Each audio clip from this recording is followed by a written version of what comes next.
18-ші есеп. Шаршының қабырғаларын 20%-ға кемітті. Фигураның бастапқы ауданы жаңа ауданының неше пайызын құрайды? Шаршының суретін салайық.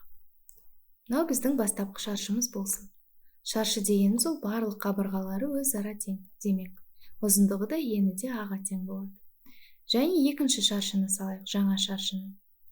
Жаңа шаршы ол қабырғасы 20%-ға кеміген шаршы. Егер бастапқы шаршының қабырғасы А болған болса, екінші шаршының қабырғасы ол А-дан 20%-ды азайтамыз.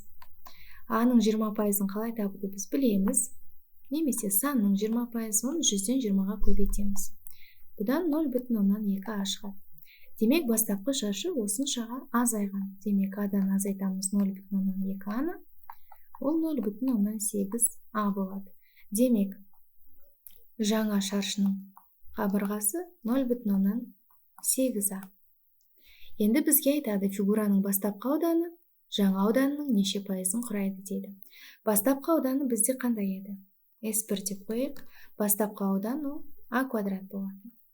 Ал жаңа аудан 0,8 А көбейтілген 0,8 А. Бұл 0,164 А-ға тең болады. Енді бізге фигураның бастапқы ауданы жаңа ауданның неше пайызын құрайтынын табу үшін, демек жаңа аудан ол бізде 0,164 А квадрат. Бұл бізде 100%. Ал бастапқы аудан А квадрат, оның қанша пайыз екенін білмейміз. Оны табу үшін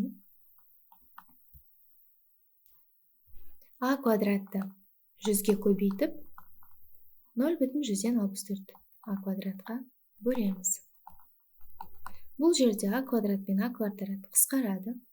Және үтірді екі орын алдыға жылжытсақ, алымында 10.000 болады, ал бөлімінде 64 болады. Енді 10.000-ды 64-ке бөлейік. Оны мына жерге шығарып алайық. 10.000 бөлінген 64. 100-ден аламыз 1 бүтін, азайтамыз 64-ті. 100-ден 64-ті азайтсақ 36 болады. Қасына тағы бір 0 түсіреміз. 360-ті 64-ке бөлгенде 5-тен береміз. 5-ті 64-ке көбейтсек 320 болады. 360-дан 320-ны азайтсақ 40 болады. Тағы 0-ді түсіреміз. 400. 400-ді 64-ке бөлгенде 6-дан береміз.